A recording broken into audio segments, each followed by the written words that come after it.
I lost my thermos, so I brought a mug of coffee.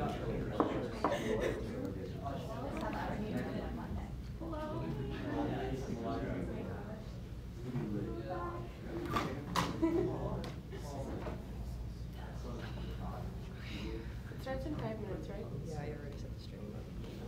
What is that?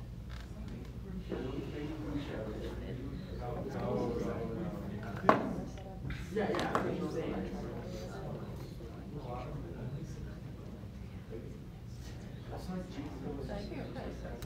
think it's just how many people can go offshore to it's a little bit of this.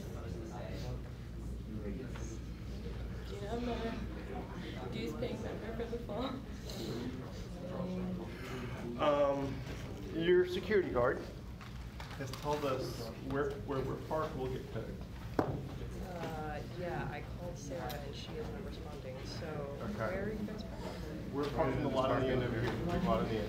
You guys should be able to pay. So I don't know why Jacob Allen said don't need to. He's the guy standing out there, right? Right. He doesn't know. Yeah, okay, so there's an application that you can download called Park Mobile, and then that lot has a specific number. Yes. So then you just like put in the number and say how long you're parked there for, Okay. and like you can put in your payment information. The guard said you need an E71 pass. That He seems, told us we could move to the visitor lot right here or the one next to this one. We've got 5 cars. oh, you're gonna look at me like that, right? I have no idea. Okay, that seems not correct. Well, in the past, we've always parked over here. Last year, we always parked in the lot over here. I'm done. Should be enough lot space. Trevor, nice to meet you, Trevor. There's plenty of spots there right now. Yeah. Yeah, so you guys, just Maybe we should just move down, then we can figure this out. Okay. Yeah, should we move the lot? Yeah, we were in Make originally. sure that that's He said we can park right in front of the door. Front of the door? Let's go do that. That's what the security guy did. I said right here where it says visitor zone, he goes, yeah, you can park here. I guess, and then going to visitors, and then we're. yeah, we're gonna. It became a. So we'll move our cars over here. Yeah, sure. Sorry. Are you said to like try and figure this out? I have no phone. Yeah. We're live, by the way.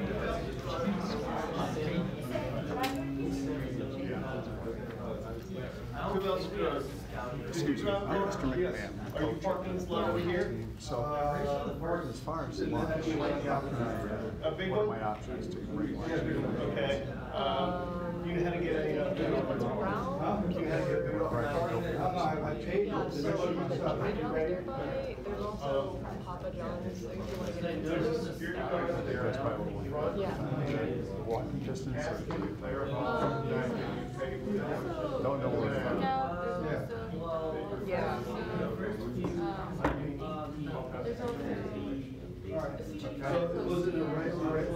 Sounds like all good college food. Yep. I mean, they're all students. Yeah. So those last 3 we listed are all local distance.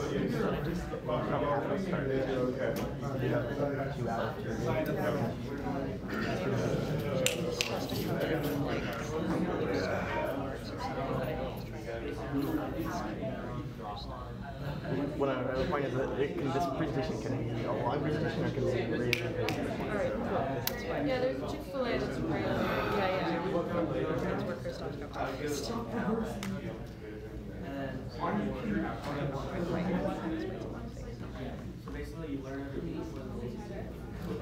As I've mentioned before, I would want. Yeah. So, just so you know, I'm not like.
Ready for that? After you play your turn.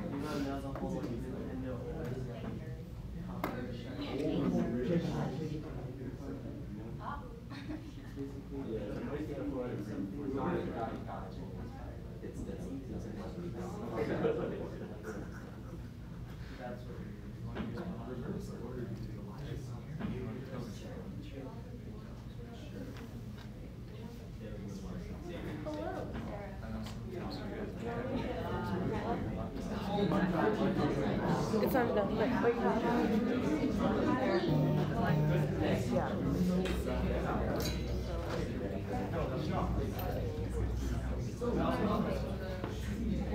Like park mobile lot, the security guard told them they would get told if they didn't have some kind of pass. Yeah. Oh well, maybe they got like miscommunication, but in the meantime, they moved all their personal users and are sharing out for next year. So we're probably gonna the visitor lot because it's mostly just wildcat kids. Yeah. Okay. All right, you all set?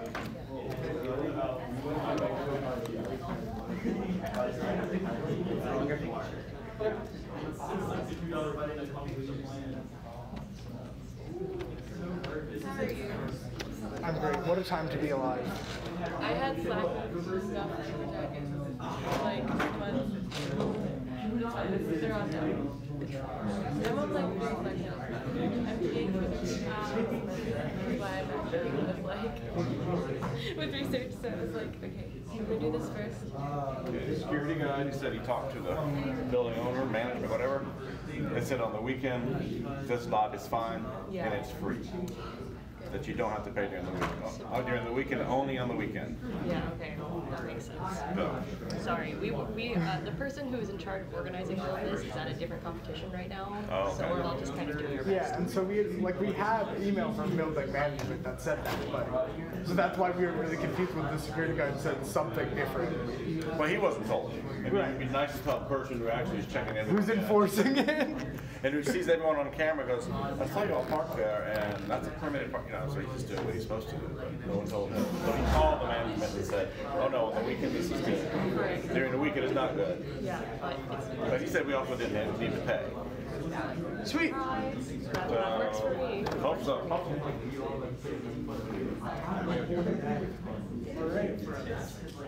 Hello everybody, welcome to this Saturday's TE session. We have a very exciting presenter here today that is going to be presenting as part of our strategic decision track, which is going to be Trevor, and he's going to be presenting on choosing the exact. So, hi everybody, my name is Trevor Davidson. Like James said, the presentation is called Choosing the Exacta Statistics-Driven Alliance Selection. How many of you guys are familiar with horse racing? You know, the Kentucky Derby, the Kentucky States. So I imagine you guys in the room have heard of this term before. So an Exacta is where you choose the first, second, and third place finish a show, or win place a show. Horses that day. So often it goes along with any of the 8 or 3 races that goes up to it, and the person who chooses those races wins a significant amount of money based on what they bet on the game, on the race. And the whole idea behind this is that winning from a low seed in FRC is like choosing an Exacta. It's not always have to be that precise, but it's about stacking the odds. It's about changing from the odds being against you to maximizing your potential chances of winning. And so, just to give a little bit of background on who I am, what I do, so you guys know a little bit more about me.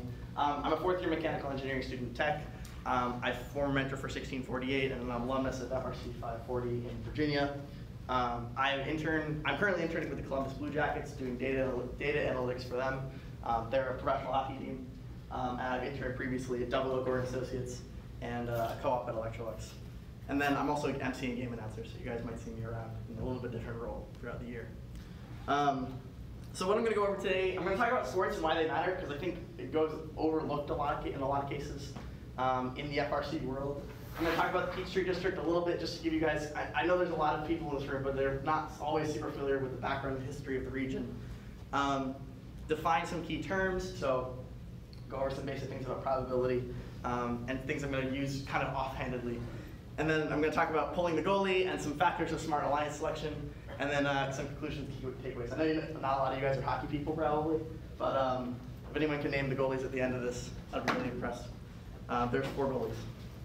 So why do sports matter? I think every time I talk to FRC people, like a lot of them are like, I don't really watch that many sports. I'm not, I don't super follow any of them. I sort of like the Falcons. Like I guess I know who they are. They played on Thursday, I think. That's pretty much the extent of what people talk about in sports in FRC. I think that's a huge mistake. I moved the wrong screen. Sorry.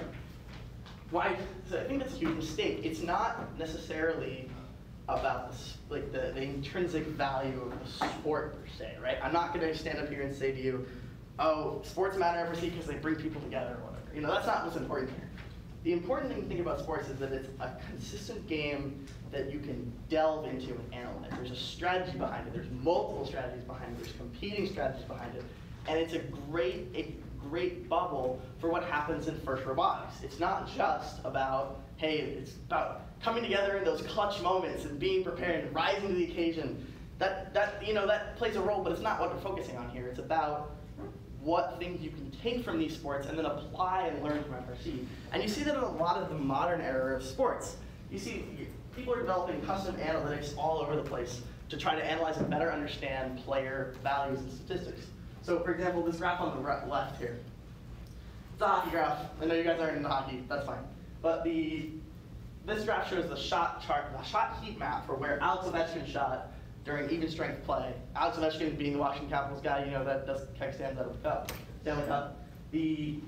This is his heat map, so that you can see where he's shooting from the ice and where more often. You can see as he's shooting around the net more often, that's a great place to shoot because he leads to more goals. And so analyzing things like that versus a player that shoots more from wide distance makes a huge difference on team effects. And likewise on the right, graphs like this show up all the time. You guys have seen these called spray charts from baseball, and those things can be directly moved to FRC. This isn't something that's just tangential. We can take this information and use it specifically.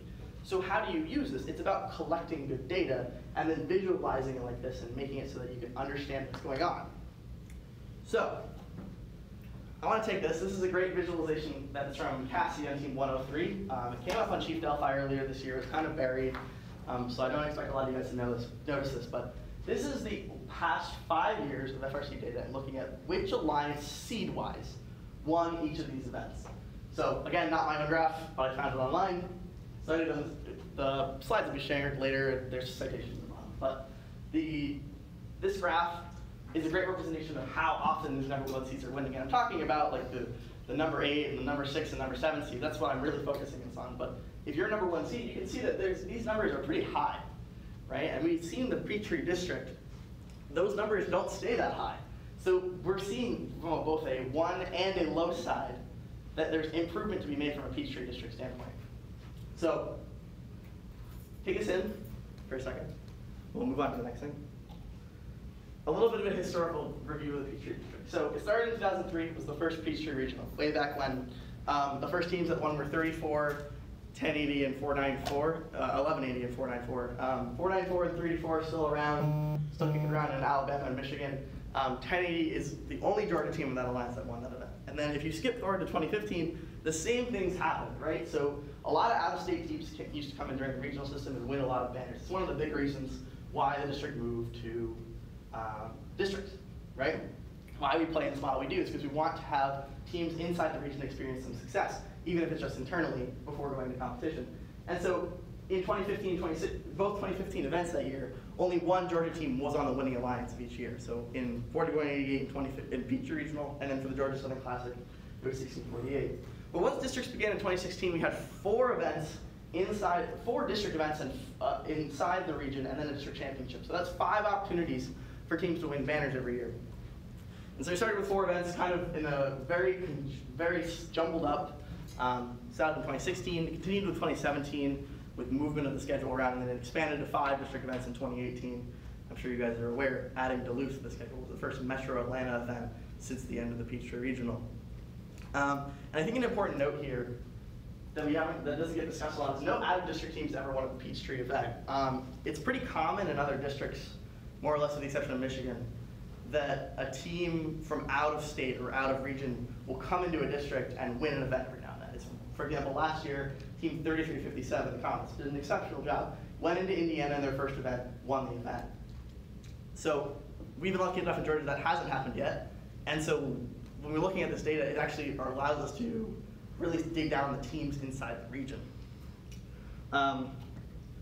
So here's, I want to get the Peachtree event wins by seed. So this is the same kind of graph that we saw earlier, except just broken down in these past 3 years and which alliance has won. So you can see the number one has the majority of the wins and a significant number of the finals appearances.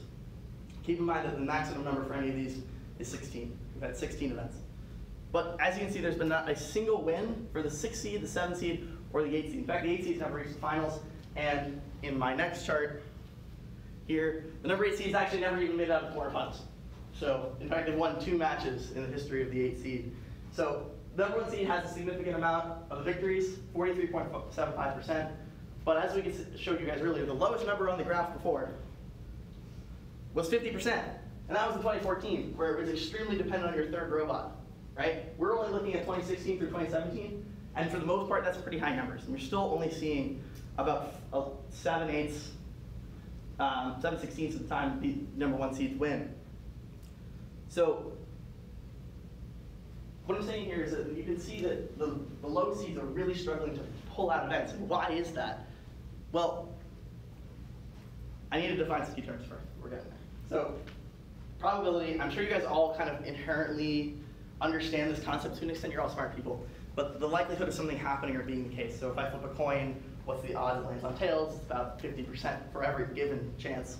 And then what's the, if I roll a fair 6-sided die, it's about 1 in 6 that I get any given side. But then some terms that I'm going to use that I'm sure you guys have heard of in different contexts but may not be so familiar with. So high variance and low variance teams, they're generally used to match-to-match performance can vary significantly. So for example, a good example of this actually this year, one of the teams is 41-12, right? As 1648, we're competing against them every match. It feels like every match they're rising to the occasions because they are. They'll play 6 or 7 cubes in a match. But then in the next match they'll do 1 or 2, and that's a high variance team. You see a significant fluctuation between their maximum score and their lowest score. Versus a low variance team is a good example of them is probably 68-29, who consistently can do a bunch of cubes in the switch, a bunch of cubes in the ball, occasionally can do a couple cubes in the scale, but their performance isn't going to vary significantly one way or the other. It's going to be a pretty consistent result no matter what.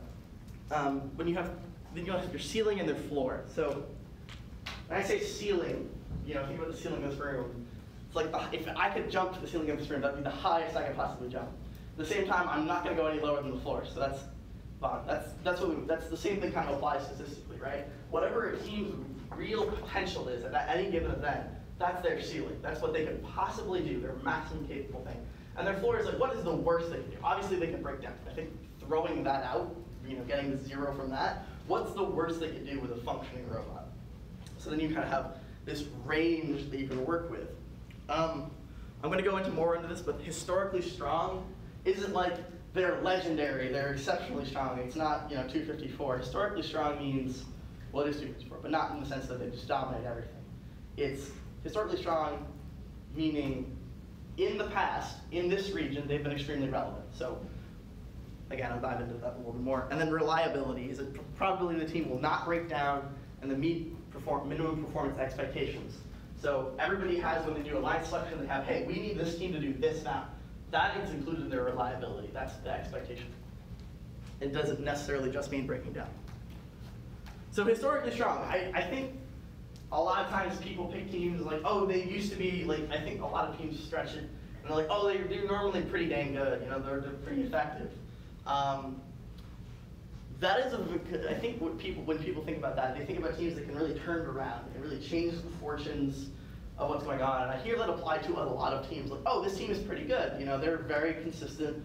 They're very, very well. They're built pretty well. They do pretty good things year-to-year basis. And that list is really short. Like, this is all the teams that you could even stretch it to. And I separate this out by being any team that has had at least 1 event win as a captain or first pick finalist, and has had 2 finalist appearances as a captain or first pick. And this is all 11 teams in the history of the district. So that's the past 3 years, what teams have accumulated.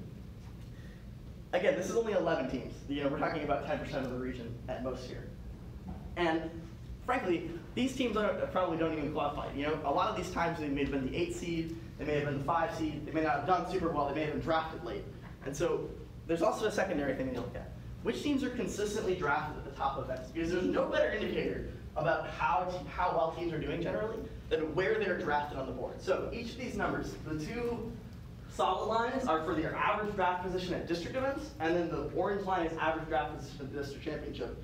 Understanding that both of these are relatively small sample size, with only 6 events each, or 3 or 2 in some cases of the district championship.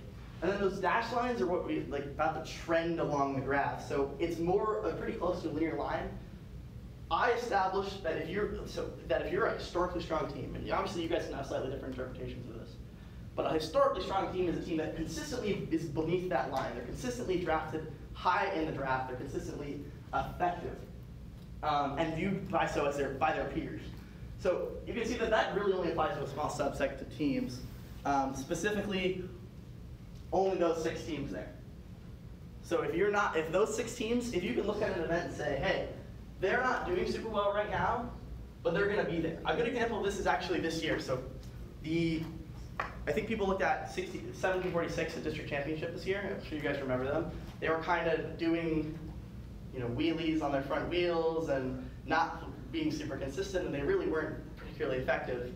But their track record allows them to be like that, and then for people to look at them and go, hey, they're going to figure it out. They're going to understand. And they did that. They had this huge range of outcomes where they spent a lot of time down in this is 0 or 1 cubes, and this is kind of 9 cubes. They spent a lot of time over here.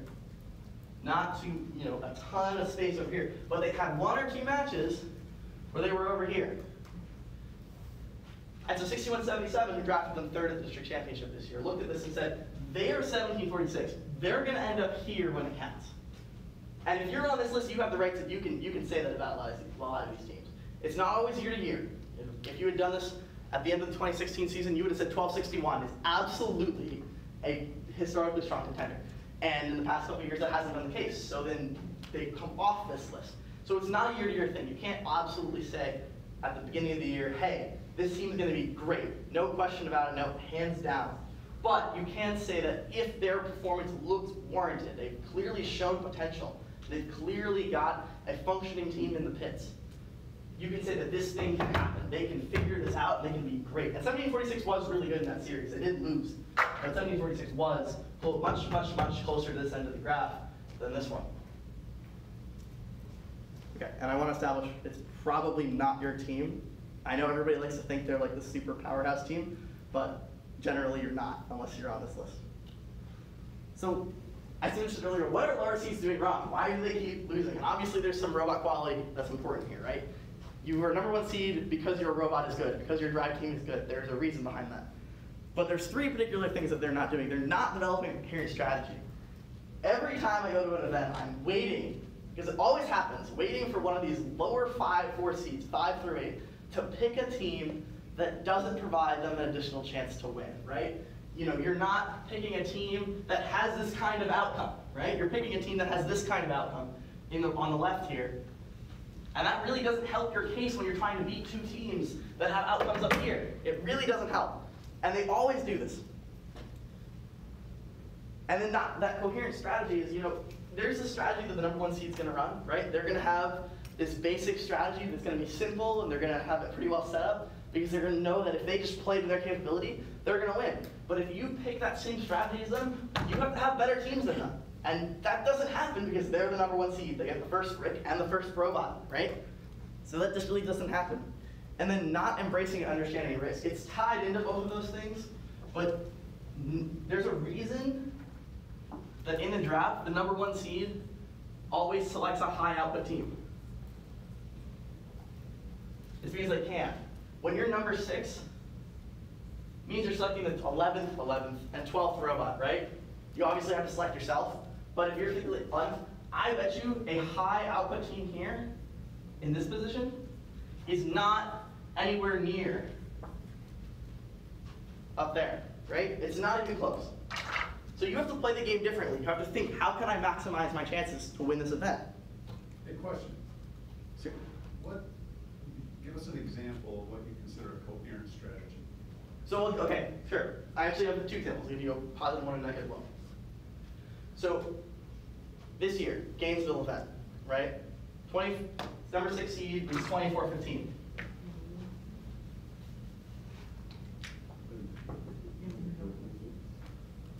Number 3 seed. This is their relevant opponent, right? This is their most important opponent. They have to go up against this team, right? And let's assume, for the meantime, that 24-15's goal is to win this event. I think there are changes, and I'm going to mention this later, that things change when your goal is not to win the event. You play the things differently. But let's assume there's a chance to win the event. The number 3 seed is 4189, which, as you guys can remember, is that robot that kind of flipped things off the side. It was very cool. One of my favorite robots this year. And then 1746. There's that number. Again, a historically strong team. They're going to be really good, even if they weren't that good so far. 24-15 is sitting in the 6th slot, right? Teams on the board include 6829, which is the team they ended up choosing, 1648, 4926. Teams like that, teams solid, really good scaling robots, right? So how do you beat this alliance? Well, both of these teams have shown potential to have a scale auto. So now, if you're losing the scale, like 24-15 can't score on the scale, if you guys remember correctly. They're not at this capability. So if you're losing the scale immediately in auto, it does not matter what you do if you cannot recover that scale or you cannot beat them to that scale. That does not matter. So 24-15 decides, none of these scalars on the board, they're not really there, they're not really that good. So we're going to go with 6829. Because they might be able to scale, and they can really dominate switches. They're really good at that. So we're going to pick them. That's fine. That's a coherent strategy to start with, right? They're trying to go the all-switch strategy. We're going to blitz them at the switch. We're going to hope they miss, and then we're going to blitz them at the switch to take their switch early. That's fine. But then when the draft comes back around, this team is gone. This team is gone, right? So when instead they choose 1795, who is a fine team. Nothing wrong with 1795. But you had the option to pick one of these teams instead of 6829. 6829 is a great team, but their capability of doing scoring on the switch was going to be around in some form, maybe 80% what it is. But 1795 isn't scoring even 50% of these guys. So you've lowered your output and not developed a strategy. If you double down, you pick another switch robot here. Let me say, I'm trying to think of who else was taking that. Let's say 4112. 4112 was in this position. They weren't particularly capable of scoring on the scale at that point in the year. You pick that now, you've got 3 robots that can score on the switch relatively effectively, right? And now you're fully in on this strategy, right? You're fully set up to this. But because they picked 1795, now they've hedged their bets. Now they're saying that 1795 is going to be able to keep up with us long enough to win this battle here, which really isn't the case. That's not true at all. So you had to go with you needed to go with something else there to develop a coherent strategy. That was negative. Let's go to a positive.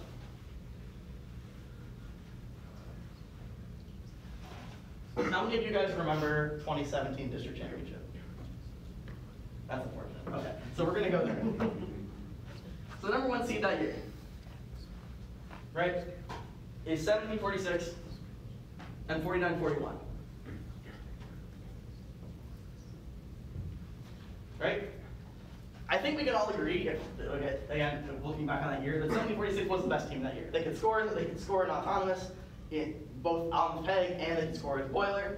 They were absolutely dominant. And they were so dominant, in fact, they were one of only 3 teams in the event that could score balls in the goal, right? And the combination of these two was going to get pretty dang close to a 4th rotary match. So you had to do something different. You had to play differently, right? So there were 2 alliances that I found notable in this event. The number 3 alliance, and the number 8 alliance. We can talk about the number 6 also, actually. The rest of them don't necessarily matter for this one. The number 3 seed ended up being 4188, right? Actually, it was 1002, but they picked each other. That's fine. But, I understand that. There's a baseline level of competency here that both of these provide from a gear scoring perspective that allow them to get, hey, we might be able to beat these guys in the 4th rotor. They picked the fastest robot in the event and the most consistent robot at the event. And they said, we're going to try to beat these guys and go faster than they are. Okay, that's fine. Understandable. You now double down on that with another pick later, and you do fine. The number 6 was 6023. Right? I love those guys. They're one of my favorite teams. Great team, great to interact with. But in this situation, they picked 4910. Again, I had that number on the list of historically strong teams. You know, I totally get that. But a lot of that's come from this past few years. At this point in time, they probably didn't deserve that. But then the other aspect of it is they can't score balls. And so now you're going up against probably one of the, no question, one of the 2 best gear scoring alliances here. Right? No question about that. And you don't have any capability to break that tie. So now if you're in a tie, you're probably going to lose. And so they've set themselves up to fail. Right? They have set themselves up to fail. They will lose. And they did. They lose very quickly at the 2017 District Championship. And then we have the number 8 seed. So the number 8 seed actually ended up being captained by 1648. That was us at the time. And we were bad. Like, we were so bad. Like, that was probably, like, it was really painful. But by the end of the event, we had figured out how to score balls. Right? So there's only 3 teams in this event that can score balls. There's 1746, obviously. Right? That's really good team. Really good team. There's us, 1648, and then there's 6340. 6340, I think, was taking numbers in 7. I think they were taken here. Could be wrong. Someone could check me on that. They were taken in this kind of range early on too. But they could only score. They only scored in autonomous. They could only score in the low goal, and so we're looking at 3 points there. 1746 was pretty consistently scoring 7 to 8 points at the time. And then although we kind of demonstrated once or twice that we could score 8 to 9 points on autonomous. Right? So we realize that we're not particularly good at gears. And there's only one robot left, and we take them, that is particularly good at gears. Because we do need to get to the same number of gears as these guys, right? We have to get there. But then if you look at these 2 teams, 6048 and 4468, 1746, 4941, step back in time a little bit. We all could, you know, at the time, you could all see that this alliance was never going, if you went gear on gear between these 2 alliances, was never going to stack up. There was no chance, like, this alliance would get blown out of the water. In fact, one match we did, because we did try to go that. So, instead of picking another gear, you know, these guys ended up getting 5074, which is just insane. Really ended up being insane. That's really what won them this event, is getting this robot there. But instead of going that route and picking a 3rd gear robot, we went with a defensive robot that had been so effective against these guys at the Columbus event. Again, knowing what they've done previously is a big deal. These guys had been so effective against them at the event that we said, hey, they haven't been even that effective. They haven't been amazing at this event, but if they can even replicate 75% of what they did at Columbus, we now stand a chance because we can win an autonomous. We can win an autonomous just by a little, and then we can make sure they're tied on us on gears. And we know all 3 of these robots can get up in the air, so then we're going to tie them on climbs. And so we beat them by a couple points. That was the whole idea. This maximizes your chance of winning. Because instead of saying, hey, we're going to go this route, and go with 3 inferior gear robots and say, we're going to try to just go as hard as we can with these guys, there was no way we were going to do that. So we had to tie a different tack. And no other alliance, really, tried this tack the entire event. And so there were a lot of times where we were talking about this time, they were like, oh, we'll take you guys to the 3rd robot. We knew there was no chance of that happening. There's no chance, because there's not enough ball scores. So the number 3 strategy could have done this, the number 2 could have done this, who ended up taking 2974 in this spot. The number 7 could have done this, the number 5 could have done, like, anybody could have done this at this point, because they could have recognized that they're not going to win unless they do something different. And I think that's the important thing, is you've got to try something different. That's a coherent strategy, or understanding where you can maximize your chances of winning. This is not. This is a coherent strategy. That answer your question? It does. Perfect. Okay, so factors to intelligent alliance selection. So I really created like kind of an 8-step process. So, you know, first one, studying winning alliances. I think that's somewhat understandable. There's a ton of events in FRC that we established in the previous graph. There's a ton. And every single time that an event happens, someone's winning that event. And someone's winning that event with a certain strategy. So every time, even if they're not winning, actually, frankly, if they're just playing, Sometimes the best strategies come from alliances that don't win. A good example of this is this year, actually. So in 2018, Indiana State Championship, there's a couple of these robots. There's a number 7 seed at the Indiana State Championship. It's like 1741, 1720, one other team, can't remember off the top of my head. But a couple of those robots, they combined to do this like triple scalar strategy where they had 3 robots place a cube each on the scale as soon as they could at the beginning of the match, and then did it again one more time. And so now you've got 3 cubes on the scale. Right, pretty much immediately. It's allowing them to catch up. So they were playing, this was the number 7 seed. They were playing the number 1 seed, who was 1747, who ended up being a division finalist on Tesla that year. And they were playing 868, who was on Einstein. So really, really good teams. And these guys won, like the first match. Like this team won, like this is number 7. And they ended up giving them a really good run for their money in finals 2 and 3. Because they developed this different strategy. And so on 1648, we're looking at this like, oh man, this is how you win. So we're in a situation on Newton. How many of you guys have heard of 971? I know you guys have, come on. All right, fine. So 971 is a team that does crazy stuff every year, right? So this year was this like long robotic arm. Previous years it's been the 2-sided elevator or the robot that flips over its back, or the robot that does a transformer. You guys all remember that video where it kind of flips out and shoots the ball in 2016. Okay, so they're really good. And there's another team there on the number 4 seed. It was 3309, 971. And so we said as number 5. We're the number 5 captain this year. We try to go head to head with these guys in a perfect situation where we take 2 robots on scale and they take 2 robots on scale. We're not going to beat them. So we have to develop something different. We have to try something else. And so what we do is we take 687, and then in the background we take 5199. And we use them, and we say, hey, we're going to do 3 robots on the scale. And so that's what we did. Well, they've got, this is the scale. I can't imagine my terrible drawings. If we've got this side, this is the number 4 side, this is number 5. Every time a cube was getting placed on the scale, right? They would have 971, they would have 3309. We'd have 1648. 5199, and 687. You can see how we're making up ground here, right? You got 3 cubes every time they get 2, right? And so that snowballed into a lead here, and as you guys know, when you have the scale in this past game, you often win. That's what happened. This was one of the biggest upsets of the Houston tournament.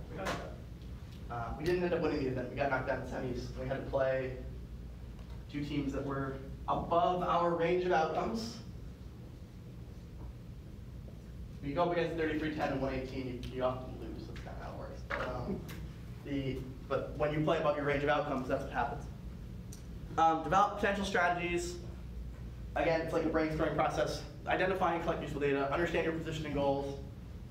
Analyze, create a plan, execute smoothly, and then review and learn. It's a pretty standard process, but there's a lot of details that teams don't always consider when they go through this.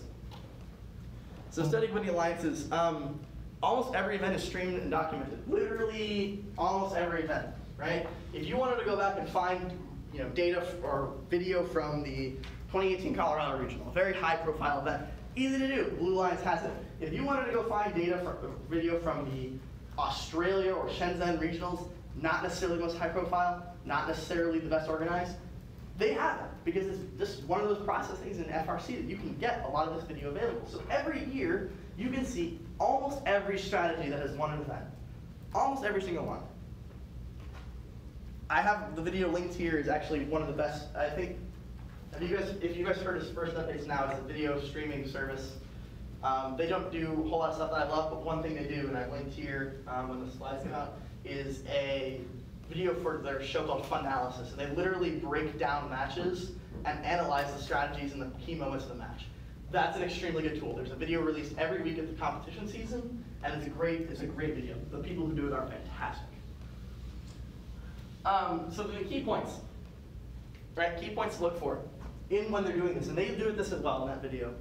The base alliance strategy, right? What are we doing? So for example, in 2018, right? You had your 2 scalars, 1 switch. You you had your 3 scalars, you had your 1 scalar, 2 robots switch, some variations of these, right? That's your base strategy. That's kind of like what you walk into the match and you're saying, we're going to do this, this is what we're going to run, up to every other case that could come up. Your pivot points. And so what I mean by that is that, you know, a pivot is normally termed in sports as like when you're in basketball, right? And you can't move your feet anymore, right? Double, dribble. You have to move your foot, right? You can pivot around this one foot. The same idea is here. You can change your angle of attack. And the same idea is FRC. Sometimes it takes, a lot of times in the triple scalar strategy, you pivot into this 1 scalar 2 switch strategy once you've secured the scale because you want to force pressure on other points in the match. That's what I mean by pivot point. You're switching your strategy. That 2016 alliance, that number 8 seed, the goal was to get to 3, the 2017, was the goal to get to 3 gears, 3 rotors as fast as possible, right? Match them up to that point. But then with the forced rotor being so far to get there, we knew we couldn't get there. That's why we chose the strategy we did. And we went into all defense mode, right? Completely shut them down. That's a pivot point. That's a key pivot point in that match, is when we transfer over to the strategy to play defense. And then strategic weakness. So a key factor of that 9-7-1 strategy I mentioned, right? You had that 2 for 3 kind of setup. Well, one thing that 9-7-1, and this is something you have to pick up on in your watching these matches, is that they consistently struggle with placing cubes on the tip scale opposite. And this is pretty common, like it's pretty standard for teams to do this, but them in particular really struggle with it. So when you get the scale in your favor, they can't bring it back. And so that was the key thing about that strategy, is we looked at it and we said, hey, the faster we get the scale, the faster we can keep that, we can have that happen, and the earlier we win the match. And then I think then the key point to ask is, why did this alliance run this strategy, right? Unbelievably important to ask why. A lot of cases, it's because this is the robots available to me. These were the choices I had, right? The available options. A lot of choices, for example, at 2017, right? There's only 3 robots that can shoot balls. So what's the only redeeming factor left, right? There's two. It's climb consistency and it's gear scoring, right? Statistical things you can easily track, right? So teams just pick the best gear robots that are there, or the best climbers that are there. They don't consider other aspects. So that's a lot of reason why. But the smart teams, the teams that are winning these events, the historically strong teams are running this for a reason. They picked this for a reason. So number 2, develop potential strategies. This takes the most time, right? So it's really common in 2014 for teams to develop a lot of strategies. It was very interconnected gameplay, right? You had the yoga ball. If you guys remember, that was the aerial assist. It was yoga ball. It passed the ball between teams. The more passes you had between your alliance mates, the more points you got, right? Almost on an exponential curve. So when you have this, like, in that case, it takes a lot of time to develop these thoughts. It takes, hey, what can we do this? What can we do this? And it's not a linear process, right? Sometimes you'll get set on this small subset of ideas, and you'll be stuck on this for 3 weeks, and then all of a sudden you're like, oh my gosh, what if we tried this? And so now you're like, well, we could do this, or we could do this, or we could do this, and now you have all these ideas. Just, this whole process could take 1 day. And so it's not a linear process. You really have to start this process needs to start on day 1. But then you don't have to get rid of anything, right? You don't have to go down this curve. Even if it's a terrible idea, sometimes terrible ideas actually work. The worst idea, one of the worst ideas I've ever seen, was this whole in 2014, was pick the ball up, place it into another robot, and score, or catching a robot. And lo and behold, there were times in that event that we used that same strategy because it was an effective one. So you never have to go down this curve. You continue to go up. But if you start at day 1, you have all this time to develop interesting strategies. And by the time you get to week 1 of competition season, you know almost everything that can happen, right? That could possibly theoretically happen. You'll develop some more ideas. People will think of other things, so all the way to week 8, the end of the Peachtree season potentially. There'll be more ideas that come up. There'll be more ideas that are proved out. But you will have a great basis for knowledge and a great opportunity to test these ideas early in the season. So like I said, brainstorm, keep everything, review later. You need to evaluate based on the feasibility of your event. There are some times where you simply cannot do these things, right? If requires a certain amount of, a certain number of robots that can do this thing. A lot of times those aren't available, right? A great example of this is in 2017 at Gainesville. There were probably only about 18 robots that could consistently climb at that event. And so when you're number one seed and you're looking at that, and you're saying, how do I win this event with climbing being so important? You have to have a strategy, a plan to deal with the fact that those teams are not going to be available for you, right? They could not be available for you. So your strategy has to change, and that's very important. So types of robots needed, when you're developing these strategies, you have to be very general, right? You're developing these robot archetypes, right? In 2018, you had your scalers, you had your switchers, you had some hybrids, and you had your vault robots, the box on wheels, kind of thing, right? In 2017, you have gear scorers, you have shooters, box on wheels, defense. These kind of archetypes are going to develop. You're gonna need to try to stay general because again, there are going to be sometimes teams fall outside these areas, but if you're trying to be too specific, sometimes that robot isn't available for you. And then evaluate them based on the strengths and weaknesses against primary metas. So I mentioned earlier about how if you go the triple switch strategy, it's not necessarily a bad idea, right?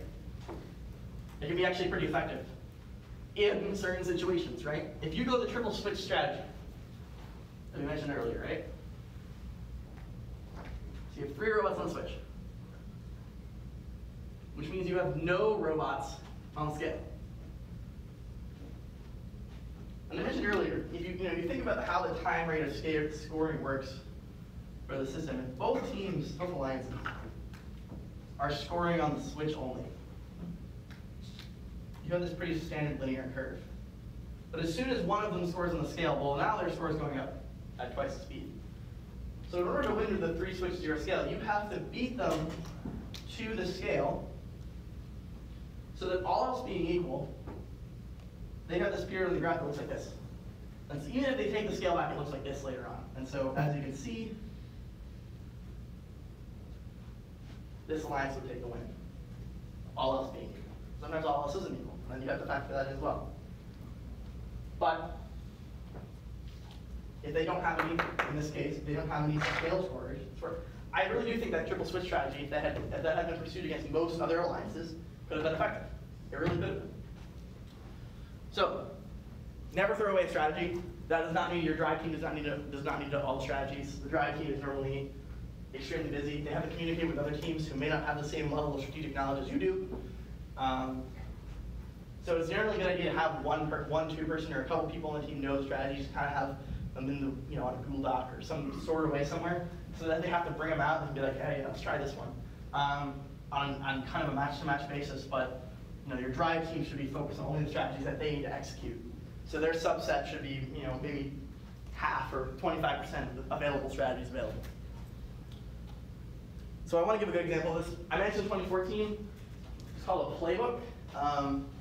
I developed something similar to this on my team. This was someone I found on Chief Delphi because mine's been long lost. But the whole idea was that you're developing this set of plays that you can execute at a regional within the teams, right? It's kind of like when you think about football. Georgia Tech, right on Georgia Tech campus, super famous for running a play called the option offense, right? You have the option to give the ball to a running back going up the middle, or a running back going up the side, or quarterback keeps it himself. And the whole idea, that's basically what's happening here, right? They're developing plays for this situation that they can run on any given time. The drive coach can just say, hey, we're going to do this. Run this play.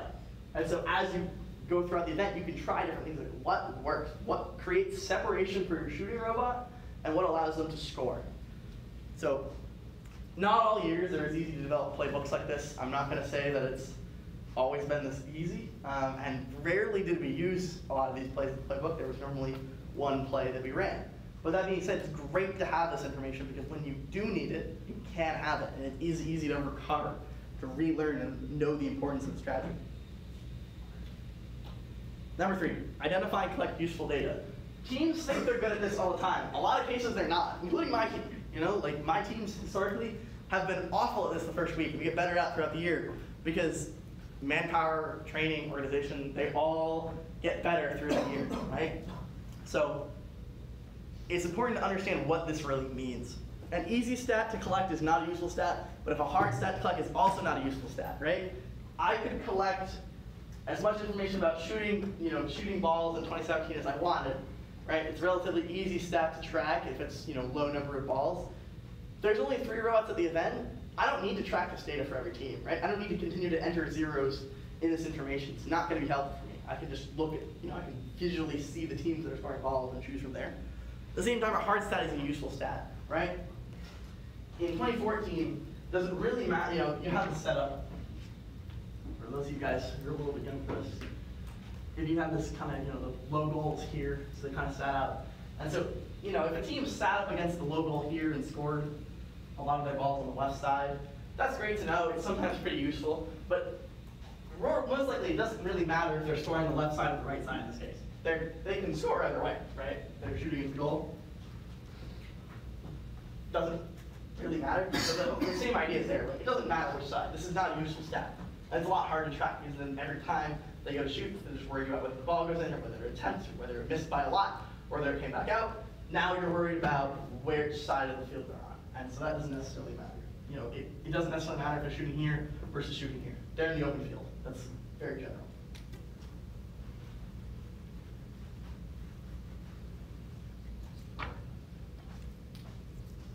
It may require some refinement. So on a week-to-week basis, things don't stay the same, right? They shouldn't stay the same. If they stay the same, you have a perfect scouting system. Congratulations to the first team I ever knew to do that.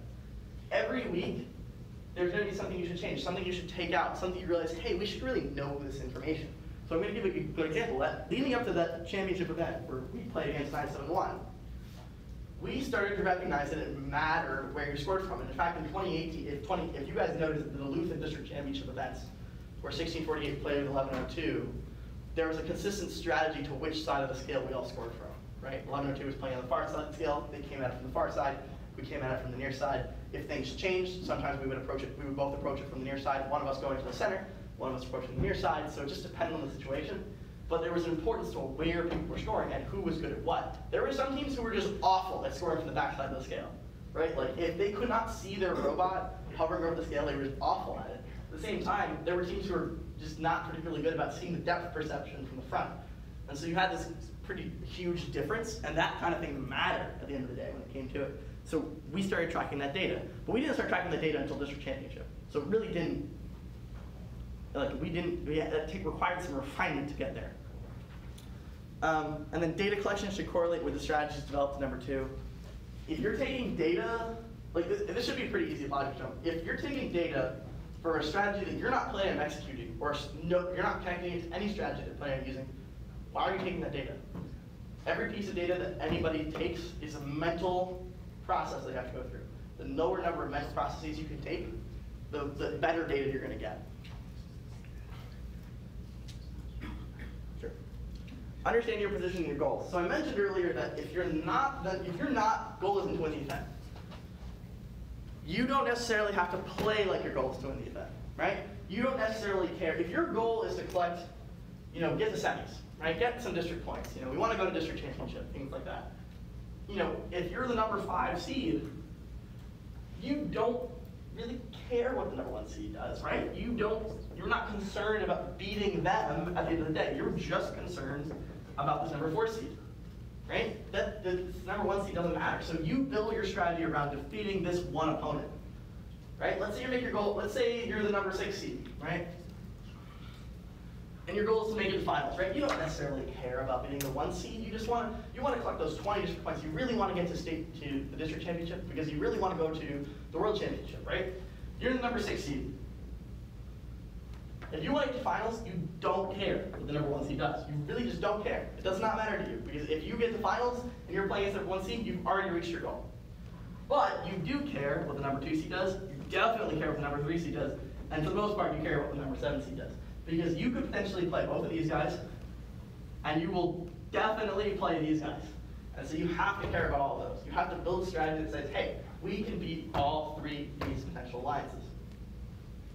And that's really what matters. And where you seated plays a huge role in this, right? If you're the number, so a good example is you're the number 3 seed. Your goal is to make it out in the semifinals, right? You can play a much lower risk strategy than if you were trying to beat the 2 with the number 1. Because now you're at a robot advantage, a robot quality advantage, for where you're playing against the number 6 seed here. And that's really the point, right? You can't wait until the last minute to think about this. If you think about this, I'll give you a good example of this. In 2013, which was my first year doing scouting, my first year on Fit 540 doing scouting, we were set up in this fantastic position. Fantastic. I only wish we had recognized it at the time. We were sitting in the number 7 seed, and a full court shooter was available to us, right? But they were telling us that, we're pretty broken, we're not, probably not gonna be that good, it doesn't necessarily matter. We should have just ignored all of that, right? Because we needed to win the event, right? You have to understand where you are. The number 2 seed at the time was the 2 best robots at the event, right? Somehow the number 1 was bad, and the number 2 had created the best alliance at the event. So we're playing the number 1 alliance more or less. We need to take all the risk we can get, right? Pick a team that has the full court shooter, pick a team that can pick up those discs that they miss on the far end, and you've got a consistent scoring cycle that doesn't even affect us. We can do whatever at that point. We can score more discs, we can play defense, it didn't even necessarily matter. But we should have taken plenty of risks there. At the same time, there have been events where we said, our goal is to really just be competitive, we really just want to be good. Well, if you want to be competitive, you don't necessarily care about winning. Then you just want to build, you want to create the best line possible. A lot of times you see this at off-season competitions, you want to create intense environment, close matches, right? You don't necessarily care if you lose by 100 or win by 100. You want to be plus or minus 20, right? At that point, you're building an alliance to say, hey, we've got to be good. We just have to be good. We have to be consistent. We have to be effective. So then you're taking narrow range. You're avoiding robots where the range of outcomes looks like this. And you're looking for robots that have range of outcomes that look like this, right? Because then hey, I'm going to get 2 of these robots. I know exactly where my alliance is going to stand at every time. Versus here, I could have 1 robot here, I could have 1 robot here, I could have 1 robot here, or I could have 3 robots here, or I could have 3 robots here. On a match-to-match basis, you could be anywhere, right? And so then a general question I hear a lot of times is how indicative are the rankings of true robot quality? They're very rarely one-to-one. It's actually been I've been pretty impressed. This past year was very good, very poor example of this. The rankings did a pretty good job separating out who were the best teams.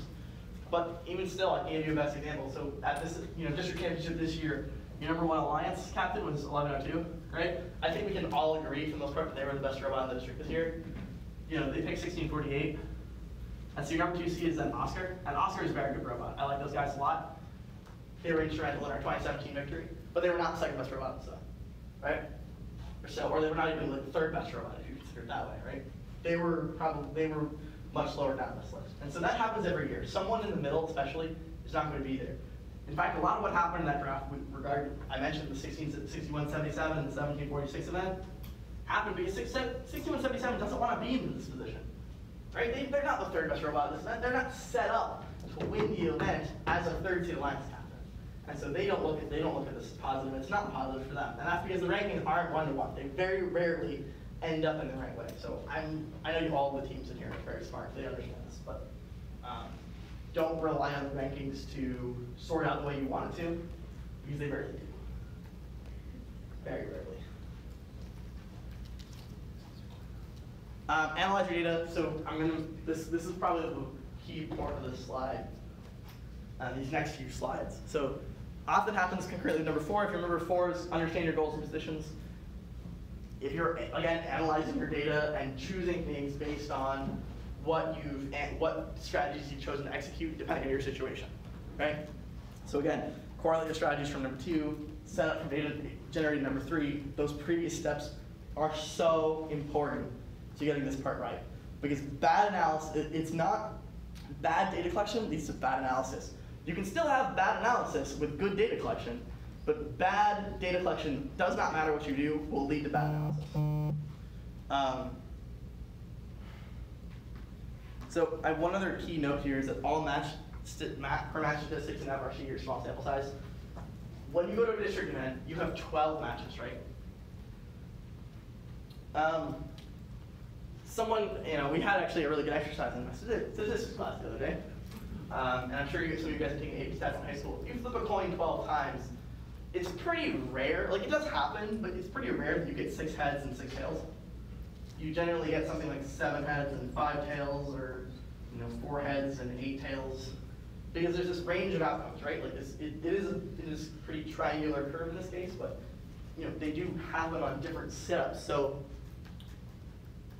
however you do this 1,000 times, if you flip a coin 1,000 times, yeah, you're going to end up pretty dang close to 500 heads and 500 tails.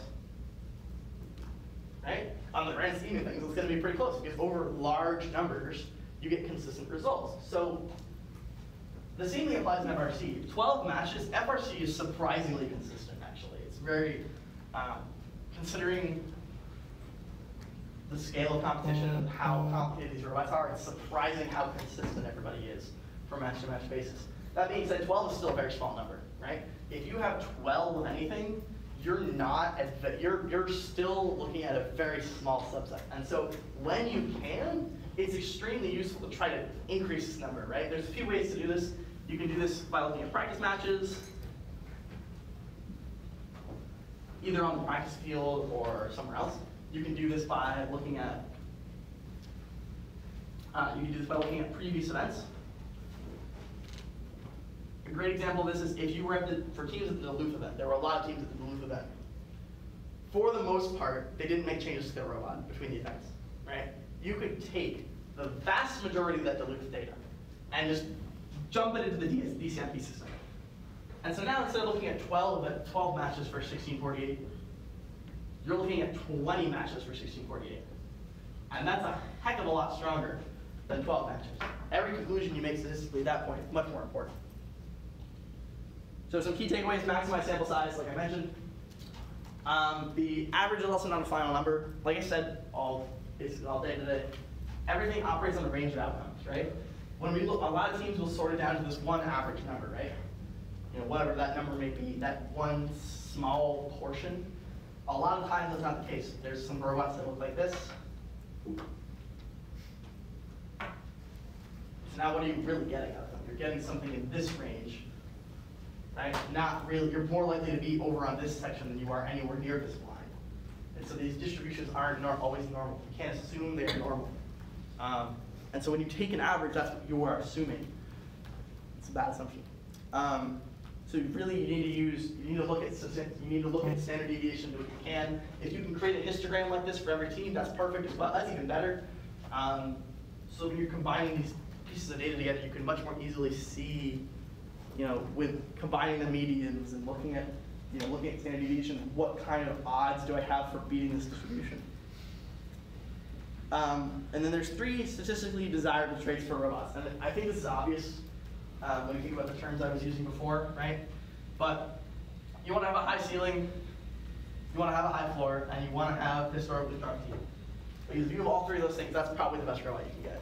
So high ceiling, that's going to come from your analysis, right? What teams have the highest potential they can reach, right? And what can be expected of them is your high floor, right?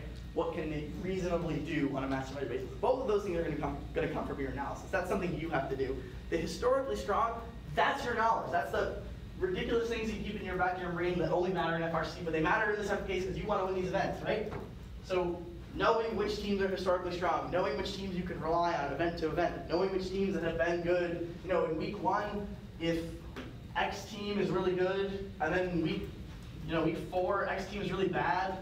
Well, going into the playoffs in week 4, you're able to say, hey, I can justify picking these guys because they were really good in week 1. If they were as good as week 1 as they were in week 4, well, dang, we've got a steal. And that's what you have to do as a lower seed. And then reliability is key, but has different consequences in context. What I mean by that is, one of the best examples actually happens this year. So we mentioned how the number 6 seed picked 68-29 at Gainesville this year, right? So you had 24-15, 68-29. Well, 587 then makes a really curious pick. Right? They picked 1648. There's a reason for that.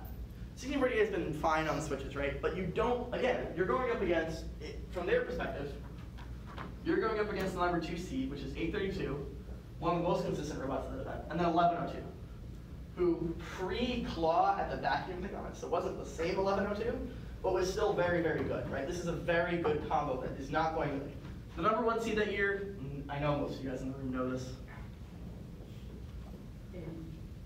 right? They're pretty terrifying, but this is pretty close to being also pretty terrifying. So how do they win this time? Well, it's because these guys had been doing the thing where they're on the practice field, right? They're just sitting there. And while these guys are mostly debuting in their switch in the matches they're doing switches all the time, as soon as the playoffs came, they all of a sudden were able to score on the scale. Who knew? It's because these guys were on the practice field. They see this team, we were working on it all day because our elevator was being funky. We finally got it figured out. And they knew that. And then they're sitting there at the 7 and they're like, well, dang, if these guys have their act together, a historically strong team will then use that information and they'll be better than number 7 seed should be. Good enough, in fact, that we upset these guys. We probably should have beaten the number 3 seed who ended up winning the event that year, this year. And we gave them a run for their money, or a serious run for their money, right? Because the number 7 seed is then outperforming expectations because they picked a team that range of outcomes was much higher than anyone else above the board expected, right? So when you don't have mechanical reliability like 1648 did, we were, in the first 5 matches, if you guys remember, like, we fell over, we broke, we didn't move, we did everything, like literally everything. We scored on ourselves, like there was everything we could possibly do wrong in that one. At the same time, reliability being key is huge. I mean, so the number 5 seed at this event picked 1311. I think it was the Gorillas. I don't remember the number, but they were North Carolina. They picked 1311, and 1311 was consistently falling. You guys remember this? Was falling open, right? They're literally elevators like falling off the robot, and the huge risk behind taking them there is that if that happens again, that match is lost, right? They were effective enough on the scale that by picking them first and losing, if their robot falls apart, it's important. So, and reliability, and then as the class went on, I know you guys know this, unfortunately drive errors happened there and probably cost the number 1 seed the event at the case. But reliability keys matter for both. Can they stay, can they consistently compete, and then can they continue to be, can they be better than they are because the reliability concerns are no longer a concern, right? So I wanted to go over one thing. This is actually something my brother's team did a couple years ago, and 1648s use on and off. They're called spark lines. They're little charts in Google Sheets that you can use and show the trends for people's gears, for scoring. And so we really used it a lot in 2017 to show the graphs for gears. So, the team started at one gear and then kind of moved up to 3 gears and then moved down to 2 gears and moved up to 4 gears. That really helped us kind of show that they were improving throughout the event. They were continuing to get better versus teams that kind of fell off the map. And so tools like this, which show you, line graphs of teams' performance and histograms of their outcomes, are extremely useful. All right, this is one of my favorite concepts. So there's going to be a lot of questions why this is called. So in ice hockey, you can pull the goal, right? So generally you have 5 skaters and 1 goalie.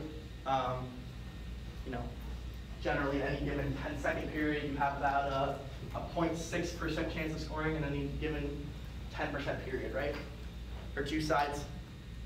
So at any point in the match, you can then pull your goalie, right? You can remove your goalie and get an extra skater on the ice. And so you create a 6-on-5 situation, right? Where you have 6 skaters, is your team, versus 5 skaters, which is their team. Right? And obviously, not having a goalie in your net is a bad thing, right? In most cases, you want a goalie in your net because it keeps this number down. As soon as you pull your goalie, your number goes up, right?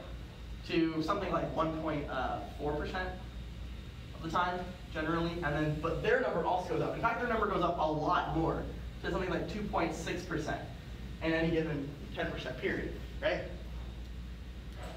And so The goal, when they pull the goalie like this, is to recover the lead, right? The score is often, 3-2. The team pulling the goalie has a 2, and they're going to try to make it 3-3, so the game goes to overtime, right? Or it's 3-1, and the same thing happens. They need to score 2 goals to get to the same 3-3 score. They're going to pull the goalie because they're going to try to make that happen. Why does that work, and why do teams do it, and how is it relevant to FRC? We'll think about it for a second. If I have a 6% chance of scoring on either side, the range of outcomes for that match is normally pretty heavily weighted in terms of a loss, right? A really small chance that we win, and relatively pretty close to winning, slightly over that the game goes to overtime, right? Right, or equivalent to a tie, right? That being said, if you lose by 2, right?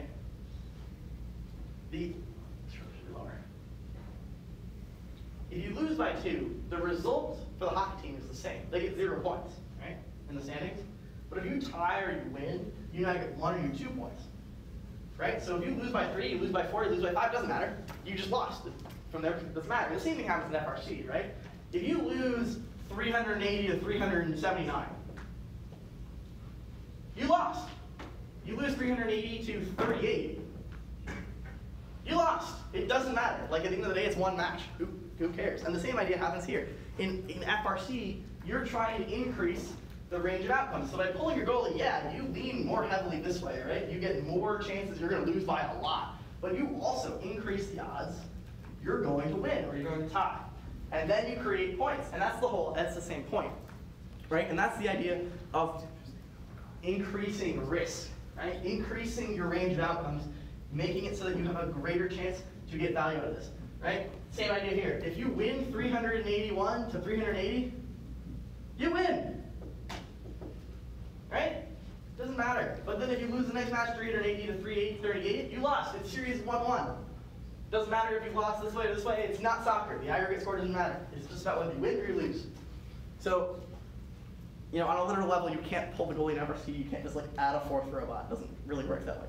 But you can increase your range of outcomes by choosing high variance teams, and that matters because, like I said, FRC simulations are win-lose only.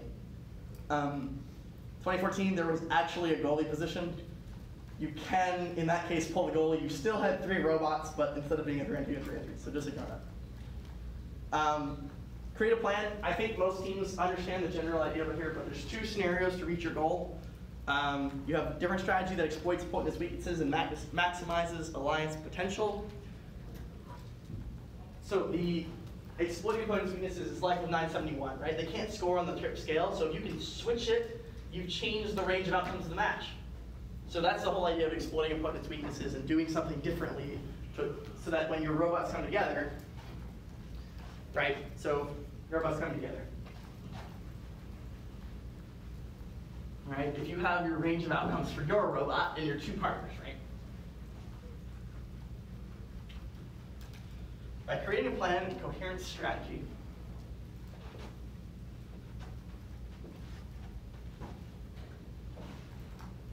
right? Let's say everybody's range of outcome curve looks like this. Right? Something like that. Some reasonable low. All robots are more or less the same. Something that would occur in like a 7 or 8 seed, right? This is if they all funnel down to this center curve, which is like the most like pure additive kind of standpoint.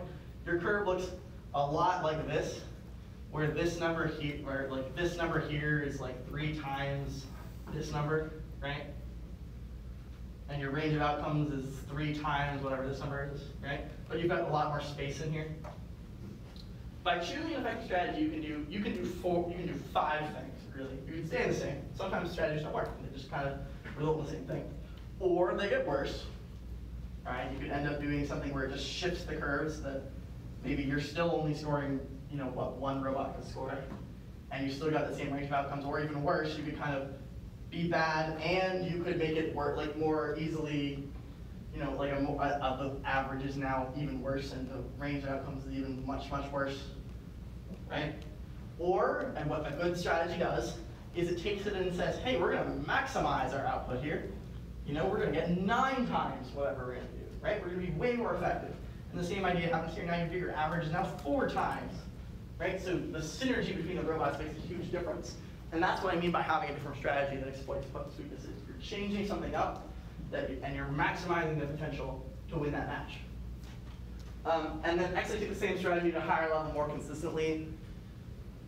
This really doesn't happen unless a team gets mechanical reliability is key. A team gets broken, right? If you look at the history of FRC winners, a surprising number, right, especially in Peachtree, have happened because they were the second best alliance in terms of strength, but their number 1 alliance broke. Like, that's very, very consistently happens. And that's why I'm saying that that said that one time the number 3 seed pulled the right thing, because they could beat him and they could just hope for an injury, they'd be okay. That's not necessarily a terrible move. But in most cases, that's not going to win you do that. You have to still be really, really good to the point where you could maybe beat the number 1 seed normally to have that kind of chance. And it's not something I generally advocate for if you're not the number 1 seed or the number 2 seed. So having a different strategy is generally the thing to do. And I already mentioned mechanical reliability. That was kind of went over that. So then alliance selection is based on 4 things. The strategy you've chosen, and this can change, right? If you're sitting at the number 6 seed, you've got one strategy to play the number 3 seed. Well, sometimes teams take different routes, right, than you expect. And so then you move up, let's say you move up to the number 4 seed. Well, now you've got a different plan. You're in a different situation than you were before, and your strategy can change because of it. The fit for your robot executing the selected strategy. The only team you don't have a choice in taking is your team. You have to play with your team, and so your robot needs to be able to play a role in that strategy. At the same time, your partners have to play those strategies, right? So you can only pick a strategy where all 3 teams fit in that strategy, right? If you have a team that doesn't fit in that strategy, that has their best skills are not one that fit in the strategy, why are you choosing that strategy? There's really no point. The quality of your best opponents in their strategy, again, the best opponents relative to your goal, but if your strategy cannot beat their strategy, what's the point? Right? And how good are they at their strategy? And then your position in alliance selection. If you, like I said before, if you move from a 4 to a 6, or 6, if you move 6 to the 4, you move the 6 to the 3, some kind of jump like that, that's going to change your approach. And I have this little risk matrix here. It's very general. It assumes this risk matrix will literally change for every event, right? It's not the same, right? And even the one I have here, you can change it up slightly, like, right? You can move these 4 and the 5. You could flip the medium depending on where you want to take on more risk, right? If you're going to get more likely than not, you're going to get more potential benefit from a first pick than you will with a second pick. At the same time, you're risking less with a second pick than a first pick. Right? So that kind of trade-off exists, and I'm generally an advocate for doing something risky early because then it increases your range of outcomes again. But why are you less risk with the second pick than the first pick? So again, you can change that depending on what your event you're at and depending on what situation you're in. But like I said, with the first pick, you're way more likely to be able to dramatically increase your range of outcomes and beat that number 1 seed who's really just needs to be low because they're very, very good robots. So you're talking about second pick versus third pick for 3 alliance, right? Not the first team. The alliance. Well, so yeah, so assuming you were the alliance captain, you've got your robot, right? Right. So you're talking about the first pick after that. Right. This is your first pick. I'm sorry, I missed that part. Right. You have to pick yourself again. Unfortunately, as many times as we may want to not pick ourselves, we do sometimes have to do that. So and depending on the situation, this can change every time, right? Like a good example of this is in a few events in Peachtree history, the best robot has not been the number 1 seed, and has been like the number 2 or the number 3 seed. A good example of this is in Columbus of 2017, right? You had your number 1 seed was 1683. Not a bad team by any means. Not pretty good team. But your number 2 seed was 1746, and as I mentioned before, they were the best team in Peachtree that year, and it wasn't particularly close. So when of course these guys are going to invite these guys, but they have the opportunity to decline. Well, now your risk matrix flips. Those two really have to change because in 1683's position, you now have to pick a rope. You're going to be the inferior alliance number 2, so you're really playing from behind in this case. They're going to be ahead of you really no matter what. And so in those cases, sometimes in those cases when you flip like that, you're in a worse position because you know now on the back end, 1746 is going to get a better second pick than you. So now you have to take on even more risk with your second pick or your first pick. And so they take 24-15, which was a very consistent team that year. Very good. In fact, they were probably the most, they made Einstein this past that year. And they were really the only Georgia team who was really effective in getting there. And they were the #1 pick of their alliance on Galileo that year. You know, they were very effective. They beat the actual, they beat the 41-88 alliance that year in the round robin. So they were a very effective pick. These guys go with 41-88, obviously, very good team. But now, because you've taken these 2 consistent teams, there's not really a whole lot of risk here. How do you make up the talent difference, the quality difference from these 2 teams? You have to be more risky here. And so that's what I mean by the risk matrix flipping. You have to be able to take more risk than 1746 does. So that might answer my question. So if you're consistently, like, if you have a team that's consistently, like, scoring in the 12th to 14th place, ideally, you know, they should get picked in one of the alliances, but they don't. Is that because, like, on average, the robot is reliable in everything, but they're not good in anything? That's so a really, like, it really depends. So if those teams that get ignored in the 12 through 13, there's normally a couple consistent features with them. First off, they're not particularly, like, they're overseeded, right? Everybody has this idea of what the rankings should look like, right? Who should be #1, who should be #2. That extends down to these positions here. And so a team that can be ranked here and not get picked at all often is overseeded. They really should be in the mid to low 20s, right? Because they're winning because they've gotten picked on strong alliances or something. Something like that. Some reason they're doing well. A good example in this year, the ability to lift teams didn't get you any points in the playoffs, so it wouldn't matter. But it did get you ranking points, and so sometimes your ranking can be deflated. A good example of this, the best example I can think of, you guys know who 1986 was, their Team Titanium. They were really, really good in 2017. They weren't as good this year. The ability to lift partners allowed them to seed first at 3 different events this year.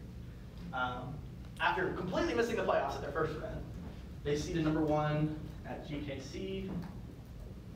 They seeded #1 at 7 Rivers. And then they seeded #1 in their division. All because they had that ability to lift partners. But it didn't really help them when it came down to playoff time. So even though they were probably the 9th or 10th best robot, they were always on the #1 alliance. And so that really doesn't help them here. That really doesn't help them. And so they ended up winning this event. Because they had a really good first pick and they took a little bit more risk with there, and they did that right. But then they lost here to an 8 alliance that did take more risk. They took a lot of risk and they were able to beat them, but they didn't have to take a crazy amount because they were overseeded. And the same thing happened here. The #1, they lost in the quarterfinals here. Because being overseeded and not taking enough risk and not approaching your position properly from that spot. So that same thing happens here when you have that situation. It's like they're overseeding themselves. And so combine that, they're really not scoring at the rate they need to be. Right? So their scoring rate is somewhere in the what should be a late 2nd round pick, right? That quality team.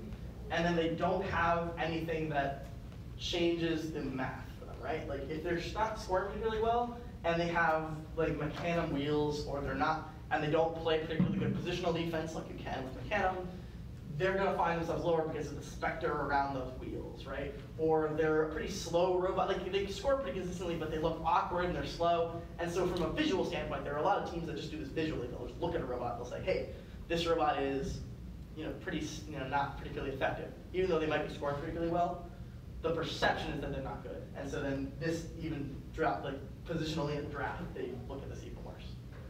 And how much does networking play into all of this? The factor that you might have a lower robot, but all the other teams know you and know what you can do. Like, is there a social aspect to all of this?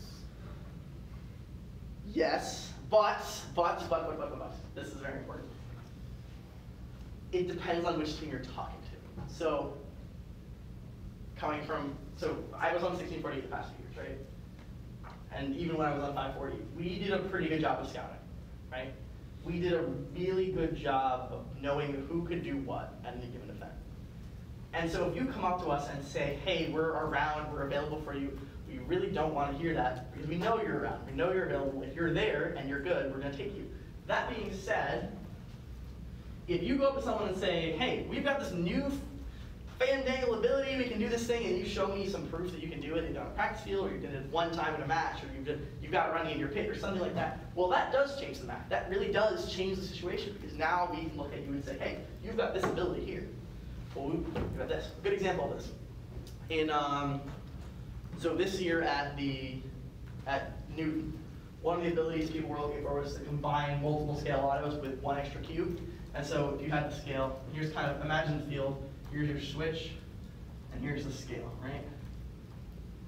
You know, some team is going to come from this side and do, you know, multiple cube auto, kind of take a bunch of these cubes, right? If you can then come up this way and get out of their way and score there, that was valuable. So on 1648, what we're doing is we don't have this walk. Right. So we're sitting there, we're developing this skill, you know, for our autonomous, and we record it in the practice field, show it, and then we go up to a team like 1619, who's pretty well seated in our division at the time, and we're like, hey, we can do this thing. It works really well with yours. Let's try it in a match. It works really well. You should pick us. And so that kind of thing is useful. That kind of thing is really useful to know. Well, I was also wondering about, you know, the destination Einstein, which is not called that anymore. But yeah, use it there. But if you go to those versus teams that don't go, I mean, the teams that go, they're known by the other teams what they can and cannot do and how consistent they are. So isn't it more likely they're getting picked if they participate in those things? It is more likely you're getting picked, not necessarily because of the knowing things thing. More likely because your drivers are more practiced, which is not a trivial factor, right? No, right. I mean, so yes, obviously having familiarity helps. I'm not going to say it doesn't. We have always, like on my previous teams, there's always been a desire, if not actually happened, to pick teams we're familiar with for that second pick because they work better with us, right? Teams we've played with before. Right. A good example is we've always, like, for 1648 for the longest time, we were one of the mentor teams for 6177. They've kind of more or less, they've graduated that to an extent, but they've always, like, for us, it's always been like, hey, if we could pair up with 6177, that'd be great. We're in great relationships with teams. Things like that often happen. Before 1261 got picked in 2017 at Gainesville, you know, 1648 and 1746 won that event together as the 4 seed that event. Because 1746 couldn't climb, if you guys remember correctly. So they did it on the field, and we showed that we're really great buddies. So when they weren't really, really well, we went with them and hey, can we help you guys out fix this? And so they fixed it towards the end of the event, and then we picked them because we knew they could climb. And that kind of thing is useful. But you know, at that event, we were talking to 1261, and we're like, hey, did you guys climb? They're like, yeah, we can climb. And so for us, that was the most important thing. And so we're sitting there like, yeah, if we can get 1261, we work really well with them, we like them a lot, they're good competitors. It'd be great to pick them as well. It ended up working out, but they were always pretty high on our list because of those abilities. So yes, networking matters. Don't be annoying about it, but keep yourself in the loop. Try to stay in the loop of what's going on. I was talking more networking at the destination events as opposed to just going up to teams and saying, hey, we're available for you. I think there's benefit there, but it's not the same. It's more the driving, you've got more practice. But it's worth it. Okay. So I could play the video for that, but it's really just do it. Because you gotta just do it. In this case, you've got to execute smoothly. You got to get it done. Be prepared to tweak your strategy. Sometimes it doesn't work. There's a lot of cases where you try something and you're like, hey, this would be fun. This would be, you know, useful to try to mess around with, and it really doesn't work to the extent it should. I'll give a good example. This is in 2017. We had this alliance. It was number 1 against number 4 in the semis. It was 49-41, 41-88. This is 2017 Gainesville, and 63-25 versus 16-48. 1746 and 832. And so in this, we were just trying to kind of match for match. We knew we were the more consistent climbers. So we just were trying to match from gear to gear, gear to gear. And so we had 832 playing defense in this, but they actually ended up collecting more fouls than the defense was worth. And so we had to tweak our strategy to some extent. We had them play a little bit you know, instead of playing defense right next to in front of the airstrip, they were just trying to clog them up in the midfield. They tried to block them in the midfield. Even if it wasn't as effective, they weren't collecting those fouls. And so these minor tweaks to the strategy, those are okay, because those are just, you know, little things that are going to help you a lot. But if we had gone to the strategy where we're going to have 1746 play defense, right? We're going to have everybody in the team shoot balls, and we're going to try to win by 2 gears, you know, play defense and win with 2 gears. That's a lot of change, and a lot of times the teams you've picked don't play to that strategy well. And so, yes, like there are times where you need to change your strategy, but more often than not, it's not a smart thing to do. Tweak, yes. Minor changes, yes. Big changes, no. Unless you're prepared for that, which can be hard to do with a lot of these robots. When you come into a match and you've got 3 teams, how do you, what's convention for whose strategy is going to win? You mean between these 3, like picking between 3 teams? Well, no. Earlier in the match and before the elimination round, in qualifications. So in the qualifications, if you have 3 teams, let me understand your question correctly. You have 3 teams who each have their own thing they want to do? Yes. So I always tend to defer to the simplest strategy because it's something that we all can understand. And I think the key in qualifications, a lot of times, especially during the year, is who can just execute better. When the playoffs come around, that's not always the case. Yes. But in the qualifications, a lot of teams are still trying to figure out their stuff. And so if you try to play, like we've done this before, where we'll go in and we'll be like, we should do this, and everybody should kind of rotate like this, and you start creating these crazy strategies and people aren't going to execute them well, and it becomes worse than just a conventional strategy that you just did without the time to prepare for, right? So I tend to defer to the simple strategy, or I just defer in general because it's better to kind of be a cohesive unit and kind of see what they're like to work with on a regular basis. There are times where that isn't necessarily true and there would be disagreement. You know, you may be fighting for a playoff spot, you really need to win this match, you really want to run this thing because you see this advantage. My general approach is don't be, like sometimes it's just okay to not lose. Like, at the end of the day, winning at this competition is great and it's important. It's important to the people. Like, I've been there, I know what it's like.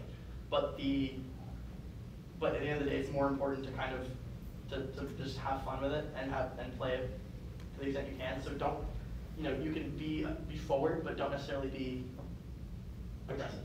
You know, don't be pushing. Yeah, like just, you know, try to say your point, and if they really don't want to do it, then you're going to be better off going with an agreement where everybody can kind of agree than one where you're playing 2 different strategies. It's a tough spot. There's no great answer for that.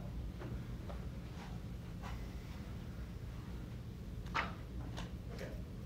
So then the last point is just post-comp review. So things to review about your strategies, feasibility, effectiveness. Are there strategies you didn't think of before? You know, data collection, what was useful, what wasn't, what did you miss? And then decision making, what key information did you miss, and where should we be able to form a more complete picture? You kind of need to review these things all within the week of your last competition, right, before you go to your next one, no question, because you really want to start this whole cycle again. You're not necessarily starting back from day 1, right? You're going to have some banked strategies that you know, but the whole 8-step process, you're going to kind of restart again. And so answering these questions is going to help you identify what things do we need to make for scouting changes, what strategy changes do we need to look at, what strategies we should be running, who do we really want to work with, things like that. All right, so these are the key takeaways. If you remember nothing, this is the slide to remember. Very general terms. Individual matches, FRT teams operate along a range of possible outcomes. Yes, there is an expected value for every team. If every FRC team played 1,000 matches, they will end up somewhere near their true average, right? They will end up at whatever this mythical average is on their mythical bell curve. But we don't play those number of matches. We play individual matches, we play small sample size. And so it's not abnormal to get random spots on the curve.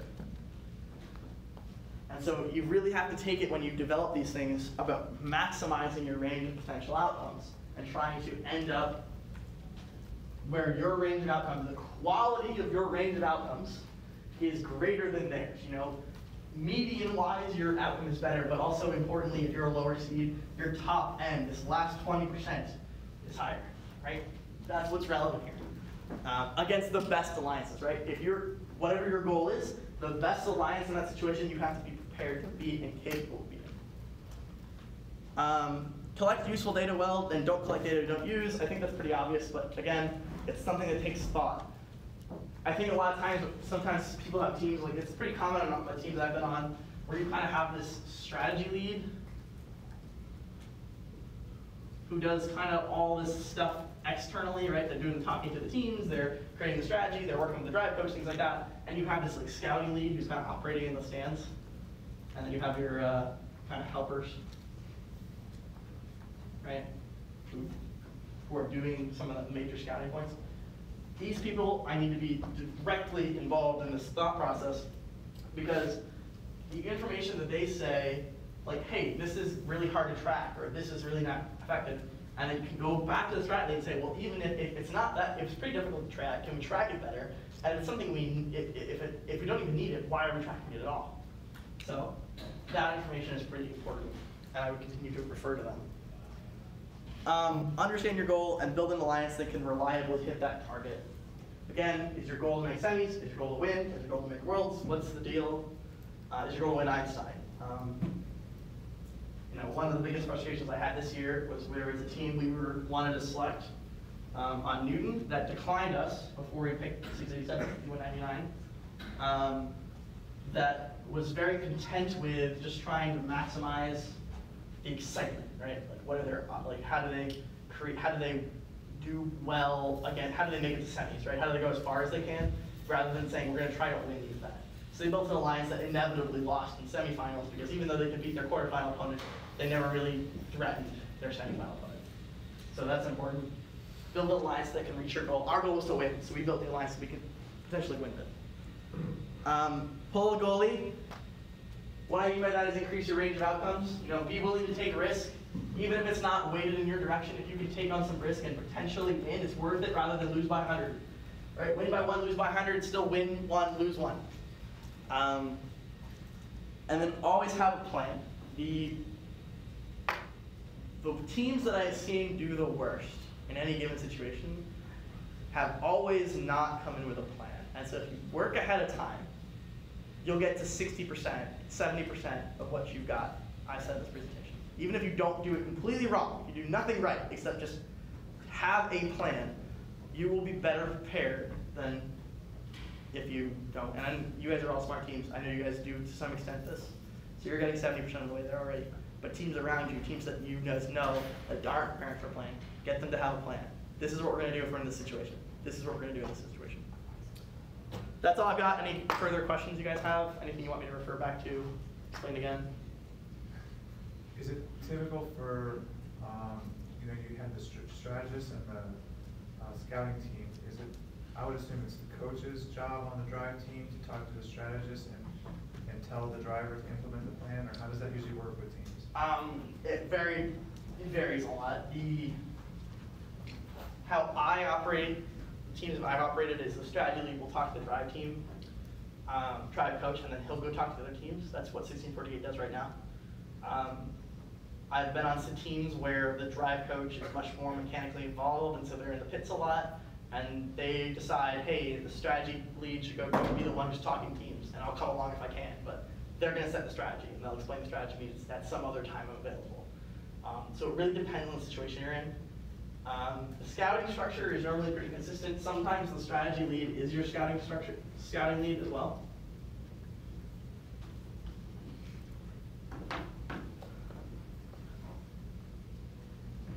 And so then they kind of do both.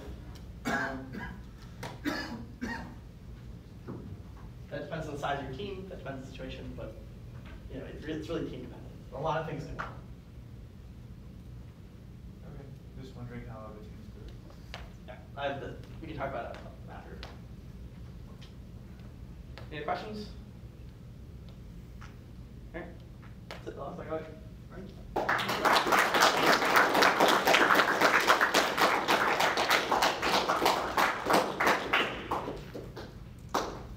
That wraps it up for this TE session. Thank you for coming. This is part of, again, our strategic decision track. So there are actually 2 more sessions that relate to similar types of topics. And our hope is if you attend all 3 of these sessions, that you would have a very good basis for making strategic decisions and making good scouting systems for an FRC season. So I highly encourage you, if you enjoyed this session, if you found any useful information from it, to go to the next 2 sessions so that you can kind of complete your basis of education for strategy decisions. If anybody has any questions for Trevor, I highly encourage you to email him. I'll be here till noon also. So. Yeah, I have worked with him in the past, and I can definitely say he does know his stuff. He was presenting on real stuff that he has implemented, so definitely good information.